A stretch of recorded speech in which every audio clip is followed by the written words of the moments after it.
balobi Congo promo de Faté. Bolandaka Congo promo pour ezoloba vérité. Balobi avec Congo promo, it's not the same. C'est pas pareil. Rafigeto. Check. Vous voyez, les dégâts il a causé. Ceux qui n'ont pas de dégâts, je peux faire un rapport à la police. La police nous a ensemble. Je peux faire un rapport. Déjà, sur le rapport, c'est qu'il y a un tirage. Il y a bana Kinshasa bana Congo DC pe na ba diaspora nyonso ngai artiste comédien na bino Mama Anosanjo en personne donc kombo na ngai ezali Marius mais c'est Marius Bayolo Bolaja donc problème ekweli ngai ezali ba chose mo catastrophe. La première fois, le 6 janvier, il y a 2017. Et le même problème s'est répété encore. Le lobby dimanche, ils allaient le 7 janvier 2018. Donc, ils allaient moi passer pour expliquer Bino parce que Bino m'a revoyé ils allaient des choses naturelles. Donc, nous avons des Congolais, nous avons des artistes comédiens, artistes sciences congolais.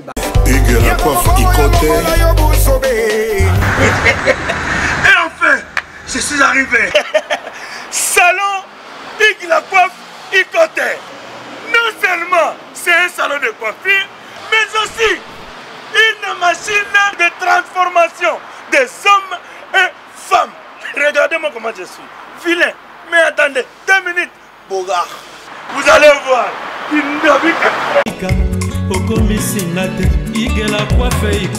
Hugues la coiffe Ikoté, votre salon de coiffure mixte afro-européen situé sur la Nationale 3 au 174 avenue Aristide Briand, les pavillons sous bois. Pour plus de précisions, veuillez nous contacter au 01 41 55 00 00 ou encore sur notre site huguelacoiffeikoté.com. Nous sommes ouverts tous les jours de 8h à 20h, même les jours fériés. Hugues la coiffe Ikoté, l'homme qui coiffe la ville. Hugues la coiffe Ikoté, le salon de coiffure mixte afro-européenne de proximité. Au 174 avenue Aristide Briand, les pavillons sous bois sur la Nationale 3. Un seul numéro, 01 41 55 00 00. La beauté de votre chevelure chez votre frère. Hugues la coiffe Ikoté, même père, même mère. Chikicha, chikicha, cha cha. La beauté peut tout changer. Salon Hugues la coiffe Ikoté. Quelle beauté! Sexy pour les femmes, ndindi pour les hommes. Raph Ngindou, félicitations pour la promotion, c'est la rapport d'artiste. Que Dieu te bénisse. À connaît pas demander, il n'y a rien en face. Congo promo, Raph Ngindou nde. Raph Ngindou.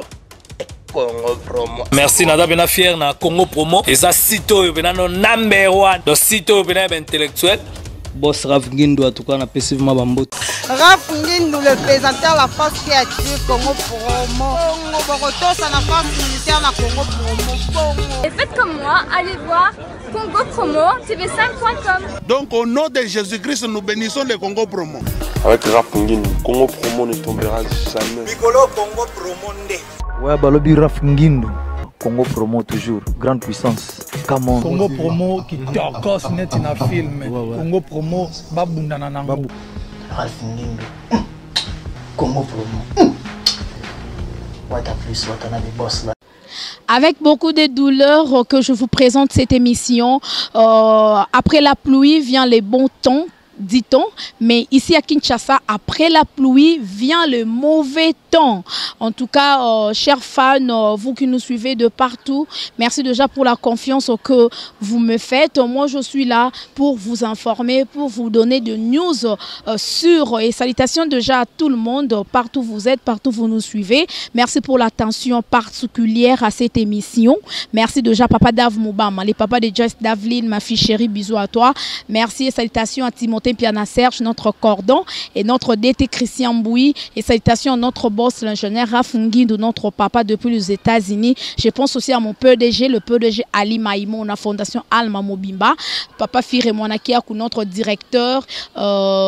Salutations aussi à ta femme, Madame Nicole, et salutations à ma maman chérie, maman Cathy Bakissa. Vraiment, comme vous me voyez là, donc, aujourd'hui déjà news oyo lelo espèce biso passe na Kinshasa lelo ce qui mboule beti na ba commune ebele bazo zinda ma ezo côté la bango tina bandaku et boyebi très bien que na King Awa to ça na 24 communes et na 24 communes wana presque na ba commune nyonso et comment lelo so mboule beti dans le biango tout à l'heure que après la pluie na Kinshasa vient le mauvais temps. Oh na bamboka mususu bazalara après la pluie vient le beau temps bazo sepela bazo sambela mbula et li bango bénédiction mais biso na kin mbula soke beti milelo na milelo botala bandako ezo zinda batu bazo kufa et dernièrement déjà na commune ya Bandal maman moko utiko bungisa bana 5 asa bana 6 auto veuve bana 5 mbule beti et longoli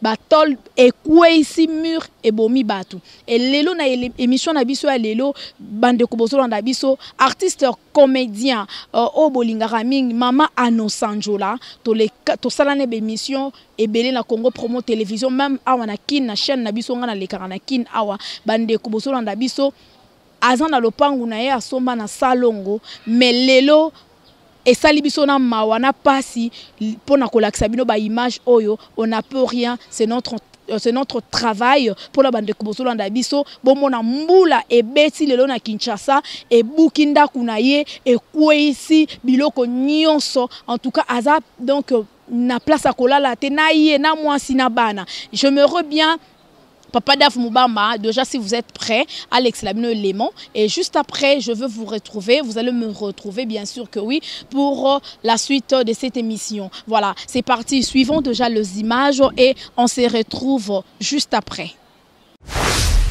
C'est-à-dire que ce recours est là qui monte à alors, je voulais beaucoup plus parler local artiste. Comme on a que la situation il n'y a pas de production, et pirate Bazali, il n'y a pas de producteurs, il n'y a pas de mécènes. Mais quand un artiste, par la grâce de Dieu, a joué Sika na Yeboye, Bomoni Ango Binomoko, Kezali, Mawana Nzambe, et Sika Moko extraordinaire. Alors maintenant, avec sa femme et les enfants, toute sa famille, avec les amis locataires qui sont ici, Bakofan Dasiko Ndenge Nini. Boutu ya lelo soki mbule beti lisusu bakozala wapi awa eloko ezali kaka likambo ezali awa rivière matete oyo awa partout eza moke il faut baélargir yango bakire yango mai ya matete eleka wana tokozala kaka c'est-à-dire mbala nyonso nalekaka bango bamonaka ngai soki mbula ekole beti boye nasalaka tour ya quartier.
koyeba dégâts eza causé soki nasali nazwi badégâts topesaka rapport na bapolice na la police tozalaka na bango ensemble bango topesaka rapport déjà sur barapport esekende mpona kirage ya mingi bana Kinshasa bana ya Congo DC pe na badiaspora nyonso ngai artiste comédien na bino Mama Anosanjo en personne donc kombo na ngai ezali Marius mais c'est Marius Bayolo Bolaja donc problème ekweli ngai ezali ba chose moko catastrophe c'est la première fois que le 6 janvier il y a 2017. Et le même problème s'est répété encore le lobby dimanche le 7 janvier 2018. Donc ils allaient moi pas si on a expliqué Bino parce que Bino moko boye bike ils allaient ba chose naturelle. Donc naza ko senga kaka na ba congolais onyo so ba sepela kana musana biso. Artistes comédiens, artistes sciences congolais, artistes en général, tous les stars, donc réalisés, profanes. Donc, il y a mon qui a pu porter, moi, encouragement naïe, que vous allez bien. Parce que quand papa, Makala et Boko, il y a coordonnateur adjoint nakati ya Pakosiko parce que Pakosiko ils allaient plateforme des artistes et comédiens cinéastes du Congo on a kambaka ils allaient patron administration donc vraiment tous ont la responsabilité monene na projet ya monene par rapport na pour encadrer et artistes et comédiens pe ko favoriser misana bango misana biso kende donc nazako yebisa toujours kaka na ba institution so mboka ba continuer so mboka pe population congolaise en général comme commentaire exact parce que liboso ndako edindaki e bukanaki kaka boye bozo mona mabaya yango yo totongaki yango na ba moyen de bord na moi muke tozwaka tozali na sponsor te tozali na producteur te msusu par rapport à la production, il y a des séries, des pièces, mais tu verras na moi ba production mike moi mariage, moi fête ou bien na ba partie de ba benga biso mais oyo ça landi événement oyo moni ke a sepela kana misala na ngai en tout cas ngana mosi na bana na locataire na ngai tozali banda et pour na ba bien nyoso c'est perdu et ndako nyoso déjà ndenge na olo babo eza ya kubuka na nyoso botala bomona te parce que telemi bo nyoso ba friture koti partout donc bukani donc ndenge za ona ezo zela ka mupepe donc nde tozawa espoir ezate nzambe kanda za bolingo po ebele pe bazo pema te mais a permettre biso to pema po to loba donc problème ezaka moko tirage ya mai oyo nde bakiraka kote kuna po matete esala bien kote opeso ki machine wana etamboli aweki miso tokoki kozwa pe moi eza te kaka ngai nde mona oloba mpo ngai na besoin lisuni me bato nyonso mpe baza le même problème me ngai nde ndako nde ebukani biloko nyonso ekei mikandaka nde bomoni wana mikanda nyonso administration ya Pakosiko oyo tobundelaka mboka tobundelaka bainstitution tobundelaka kimia donc bomonaki atutaki osala émission de paix na papa artiste à danger chaque Congo vraiment mingi ya oloba ezali te merci nzambe apambola bino ezala bao balandaka ngai na étranger commença na Congo Brazzaville na États-Unis na Amérique na Europe Asie Océanie Afrique mopimba bana ya Congo DC bana Angola numéro na ngai ya téléphone ezali 00 243 81 93 47 70 et 5 à la fin. Ça c'est pour les étrangers. Donc pour l'étranger, 00 243 81 93 47 70 et 5 à la fin. Pour l'habitation à locaux, ils allaient 081 93 47 70 et 5 à la fin. Je répète, 081 93 47 70 et 5 à la fin. Merci.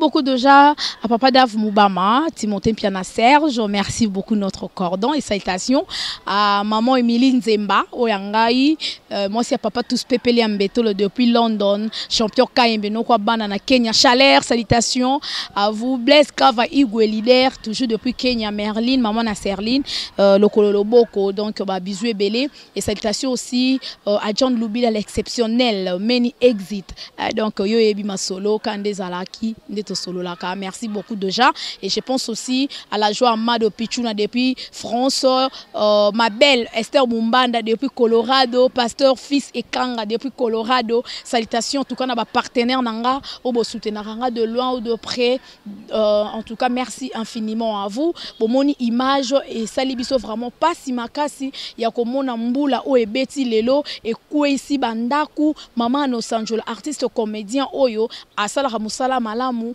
to sepelaka nae lelo za place akolala te yena mwasi na bana ndaku bomoni ebukani donc na pasi makasi. Alors pour na bandeko bolingaka maman no sanjola bolingaka Betty Masengu numéro est affiché wana ba o bozana bambongo na bino bozana besoin ko sunga artiste comédien oyo maman no sanjola azwa ta moi place moko ya kolala na bana et kozala bien makasi bobeka na numéro Betty Masengu est affiché wana 00243 89 95 32 048 numéro nanga izalaka wana soutien na bide rekomela la maman no sanjola et donc ekosungaye parce que na ministre o azana place a kolala te yena bana ndako ebukani bomoni image esali na pasi mais gloire à Dieu ndako wana ebomi mwasi na yete ebomi bana te soki ekwelela ka mwasi na bana engoza la passeport toki déjà ke sangwa matanga moko mama no sanjola donc mais nzamba za nzambe ya bolingo arotika mboka na biso kaka te